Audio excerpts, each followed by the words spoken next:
I, 32F, and my husband Jake, 35M, have been married for 8 years. Our life together started wonderfully. We bought our dream house, both had successful careers, and we're planning to start a family soon. Jake especially was at the peak of his career at a prestigious law firm where he had worked for 10 years and was on track to make partner. The firm was started by his father's college friend, and everyone assumed Jake would follow in the founder's footsteps. Everything was perfect until last year when my father-in-law Tom, 62M, destroyed everything we had worked for. To understand how we got here, I need to explain some background about Tom. He immigrated to this country with nothing but a high school education and started working in construction. Through hard work and determination, he built his own moderately successful construction company that he ran for 30 years. He was incredibly proud of being self-made and never missed an opportunity to remind everyone about it. Family gatherings always included his lectures about hard work, integrity, and how the younger generation had it too easy. Tom was also the type of father who kept score of everything he did for his children. When Jake wanted to go to law school, Tom helped pay for it but made sure Jake never forgot about it. He also used his connection with his college friend to help Jake get his first job at the law firm. While Jake was grateful for the help, Tom held it over his head constantly, especially when he wanted something from Jake. Looking back, there were early warning signs that Tom's business was in trouble. 2 years ago, several new construction companies entered the market with more modern equipment and lower operating costs. Instead of adapting or scaling down, Tom's pride wouldn't let him admit he needed to change. He kept taking bigger and riskier contracts, trying to prove he could still compete with the younger companies. The situation came to a head last year when Tom approached Jake about helping with some legal paperwork for a major government contract. Jake was happy to help. He had always tried to be a good son and wanted to support his father. One evening after work, Jake was reviewing the bid documents when he noticed several major discrepancies in the financial statements. The numbers didn't add up, and there were questionable claims about the company's past performance and capabilities. When Jake confronted Tom about these issues, Tom dismissed his concerns, saying it was just creative accounting that everyone in the industry did to stay competitive. Jake spent hours trying to explain how this could be considered fraud and could result in criminal charges. Tom got defensive and angry, accusing Jake of being ungrateful and not supporting family when they needed him. He brought up paying for law school and getting Jake the job at the firm, saying Jake owed him this much. The arguments continued for weeks. Jake tried everything to reason with his father, offering to help him revise the bid legally, suggesting they look for smaller contracts, even offering to loan him money to upgrade his equipment. But Tom's pride wouldn't let him accept help from his son. He saw it as criticism of his business skills and kept insisting Jake just needed to sign off on the documents as they were. What Jake didn't know was that while they were having these arguments, Tom had already submitted several bids using forged copies of Jake's signature and law firm credentials. Jake only discovered this when another lawyer at the firm questioned him about a bid document he supposedly signed.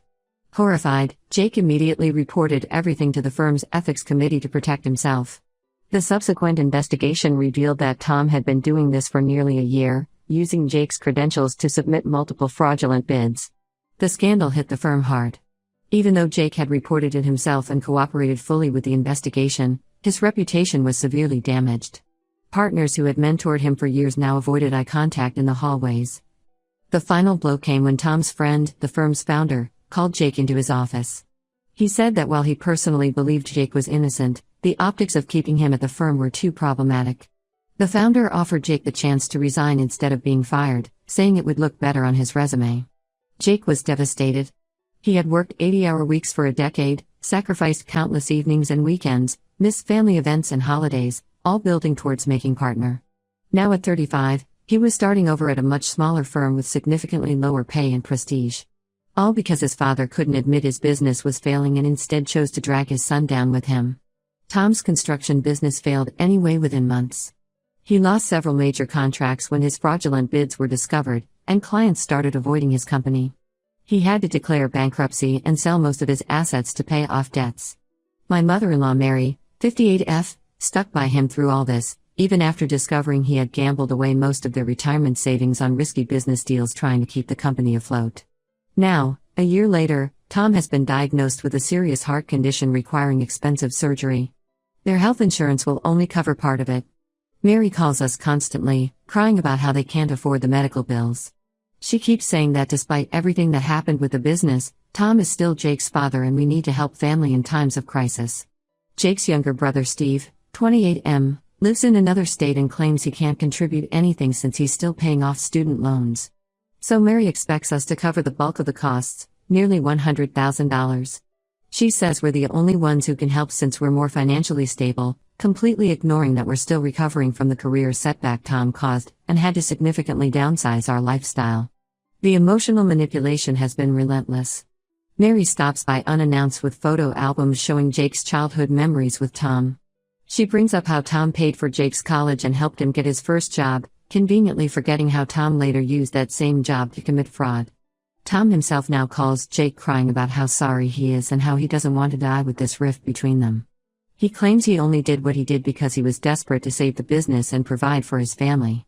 Jake is really struggling with guilt even though he knows his parents are manipulating him. Part of him still feels obligated to help his father despite the betrayal. I'm furious at how they're trying to emotionally blackmail him after everything Tom did. We've already depleted a lot of our savings adjusting to the lower income. Taking on massive medical debt would destroy the financial stability we're trying to rebuild. I told Mary firmly that we won't be paying anything given how Tom deliberately sabotaged Jake's career. She called me heartless and said that I was turning her son against his family. Tom's siblings have also been calling to berate us about abandoning family in their time of need. The whole situation is causing huge stress in our marriage as Jake feels torn between his parents and me. Update 1: The situation has spiraled into an even bigger mess than we imagined. Last week, we received a notice from the bank about being listed as references on a recent mortgage application. This confused us since we hadn't applied for any loans. After some digging, we discovered that Tom and Mary had actually remortgaged their house 6 months ago for $250,000. When Jake confronted his mother about this, she initially tried to claim it was for Tom's medical expenses. But the timing didn't add up since Tom wasn't even diagnosed with his heart condition until 3 months ago. After hours of questioning and Mary changing her story multiple times, she finally broke down and admitted the truth. Tom had convinced her to remortgage the house so he could invest in some cryptocurrency venture he found online. Someone he met at a local bar had told him about this amazing investment opportunity that could multiply their money in just a few months. The guy claimed to be some tech genius who had made millions in crypto and was offering to help others do the same. Despite everything that happened with his construction business, Tom's pride and desperation led him to believe he could outsmart the system again. He invested nearly all of the mortgage money into what turned out to be an obvious scam. The website disappeared overnight along with everyone's investments. Now they're at risk of losing their house too since they can't make the increased mortgage payments on just Mary's part-time retail job income. What makes this even more infuriating is that Mary knew about all of this. She knew they had lost the money months ago but still kept coming to us crying about needing help with medical bills. She kept guilt-tripping Jake about letting his father die while hiding the fact that they had already blown $250,000 on a get-rich-quick scheme. When confronted about her deception, she tried to justify it saying they were desperate and Tom really thought he could fix everything if the investment had worked out. But the revelations didn't stop there. Jake's cousin accidentally mentioned something about Steve's new lake house during a family call. This caught our attention since Steve, Jake's brother, had been claiming he couldn't help with their father's medical bills due to his student loan debt. Some quick social media searching revealed that Steve had recently bought a $600,000 vacation home at a popular lake resort. Jake called Steve demanding answers. Steve's attitude was completely dismissive. He admitted he had been lying about his financial situation because he simply didn't want to get involved in our parents' mess anymore. He said he had worked hard building his tech startup and wasn't going to waste his money cleaning up after our father's poor decisions. According to Steve, he had already given them enough money over the years and wasn't going to throw good money after bad. The hypocrisy of the situation is staggering. While Steve jets off to his lake house every weekend, posting photos of parties on his boat, he's perfectly fine letting his brother shoulder all the responsibility for their parents. He even had the nerve to tell Jake that he should just pay the medical bills since he makes good money at his new firm, completely ignoring that Jake had to take a massive pay cut because of their father's actions. The stress of all this has started taking a serious toll on Jake. He's developed severe anxiety and has trouble sleeping most nights. He lies awake worrying about his parents losing their house, about his father's health, about our own financial security. The lack of sleep is affecting his performance at the new job. His boss pulled him aside last week to express concern about his recent work quality and focus. We really can't afford for him to lose this job too. It was hard enough finding this position after the scandal at his old firm. Meanwhile, Tom's health has indeed been declining, and Mary has doubled down on her emotional manipulation tactics. She's been calling all the relatives telling them that Jake is willing to let his father die just to punish him over some work disagreement. She completely downplays Tom's fraudulent actions that destroyed Jake's career as just a simple mistake any father might make trying to save his business.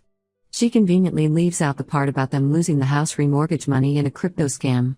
The most frustrating part is how she's managed to turn most of the family against us. Tom's siblings and their spouses have been harassing us nonstop on social media, posting long rants about how cruel and heartless we are for abandoning family in their time of need. They keep commenting on old family photos saying things like how sad it is that money has become more important to us than family. My own posts are being flooded with comments calling me a gold digger who turned their nephew against his loving parents. We've had to block most of the family on social media, but they keep finding ways to attack us. They've even started contacting our friends and colleagues sharing their twisted version of events. The whole situation has become a nightmare that's affecting every aspect of our lives. Update 2: Everything came crashing down last week in the worst possible way. Jake was in an important meeting with a potential new client when Mary burst into his office unannounced. She had somehow convinced the receptionist she was there for an urgent family emergency. Before anyone could stop her, she started creating a hysterical scene in the middle of the office. She was sobbing loudly about how her husband was going to die because his own son was too selfish to help save his life. She kept screaming about how Jake was killing his father and would have to live with that guilt forever. The entire office could hear her, including Jake's colleagues and the potential client he was meeting with. Security had to physically escort her out of the building while she continued crying and screaming about her dying husband. Jake's new firm was understandably furious about this incident. The potential client walked out during the chaos and later emailed saying they would not be requiring the firm's services. Jake's managing partner called him in for a serious discussion about keeping personal drama away from the workplace. He warned Jake that any more incidents like this could jeopardize his position at the firm. After Mary's meltdown, Jake finally reached his breaking point. He decided to do a deep dive into his parents' finances, determined to understand the full scope of their deception. He spent hours going through old records and documents, and what he discovered was shocking. It turns out Tom had received a $400,000 insurance payout 3 years ago when their old house was severely damaged in a storm. Tom never told anyone about this money, not even his children. He had always claimed the insurance barely covered the repairs. But Jake found the original settlement documents showing the full payout amount. Instead of using this money to save his failing business or secure their retirement, Tom had secretly gambled most of it away at local casinos. Bank records showed regular large cash withdrawals followed by visits to casinos in neighboring states. When Jake confronted Mary about this discovery, she initially acted shocked and claimed she had no idea about the insurance money. She tried to paint herself as another victim of Tom's poor decisions. But her story quickly fell apart when Jake found old credit card statements and shopping receipts. In the months following the insurance payout, Mary had gone on several expensive shopping sprees, buying designer bags, jewelry, and even a luxury cruise for herself and her sisters. The level of deception was staggering. While they were blowing through hundreds of thousands in insurance money, they were still asking Jake for regular financial help, claiming they were struggling to make ends meet. They had been lying to everyone about being responsible with money while making reckless decisions for years. Even now, they were trying to manipulate Jake into paying massive medical bills while hiding their history of financial irresponsibility. What made everything worse was finding emails between Mary and Steve from that time period. While Steve now claims he never knew about any family financial issues, the email showed he was fully aware of the insurance payout and their parents' spending habits. He had actually advised them on how to hide the money from Jake because he knew his brother would try to make them use it responsibly. All this time, we thought Mary was just enabling Tom's poor decisions. Now we realize she was an active participant in the deception. She wasn't just covering for Tom's mistakes, she was making her own selfish choices while letting her son shoulder the burden of supporting them. Now they expect Jake to sacrifice his own family's financial security to bail them out yet again, as if all their past lies and manipulation never happened. Update 3: After weeks of intense discussions and many sleepless nights, Jake finally made the difficult decision to completely cut contact with his parents. The constant emotional manipulation was destroying his mental health and putting severe strain on our marriage. We could see our relationship starting to crack under the pressure of his family's toxic behavior. The final straw came when we discovered Mary had been spreading vicious rumors about me at my workplace. She somehow got my work email address and sent a long message to my entire department claiming I was a controlling wife who had turned her son against his dying father for money. Thankfully, my supervisor was understanding, but it was deeply humiliating having my private family drama exposed to my colleagues. We took decisive action after that incident. We changed our phone numbers, blocked their email addresses, and moved to a different neighborhood on the other side of the city. We also had our lawyers send them a formal cease and desist letter warning them about potential legal consequences if they continued harassing us at our workplaces. A month after we went no contact, we heard through Steve that Tom had gotten his surgery anyway. It turns out Mary's brother had sold some valuable property he owned in Florida and agreed to pay for the entire procedure. They never actually needed our money that urgently, it was just another manipulation tactic trying to force us to resume contact and regain control over Jake. The irony of the situation hit hard. All those months of guilt-tripping, emotional blackmail, and public humiliation were completely unnecessary. They had other options for funding the surgery but chose to torture Jake psychologically instead, perhaps as punishment for him not enabling their previous financial schemes. Jake's new firm has been surprisingly supportive after learning the full story of his father's fraud and his mother's harassment. His managing partner even pulled him aside last week to discuss a potential path to partnership. It would take another 3 to 4 years of hard work, but knowing there's a future here has helped Jake regain his professional confidence. We've been slowly rebuilding our lives and our savings without the constant drama and guilt trips from his family. Jake started sleeping better, his anxiety has improved significantly, and we're finally able to focus on our own goals again. We're even starting to revisit our plans about having children, something we had put on hold during all this chaos. Steve still updates us occasionally about their parents, though we've made it clear we don't want to hear unless it's truly urgent. Apparently, Tom made a full recovery from the surgery but hasn't changed his behavior at all. He spends his time badmouthing Jake to anyone who'll listen, painting himself as the victim of an ungrateful son who abandoned him in his time of need. He conveniently leaves out the part about destroying Jake's career and gambling away their insurance money. Mary has been telling family members that I must have some dirt on Jake and am blackmailing him to stay away from his family. Some relatives who initially sided with them have started reaching out to apologize after seeing their continued pattern of lies and manipulation. But we're maintaining firm boundaries with everyone who enabled their behavior. Looking back, going no contact was the best decision we could have made. The peace and stability we've gained in our lives since cutting ties has been worth all the family drama. We're finally free to focus on our own future without being dragged down by their toxic behavior and endless demands.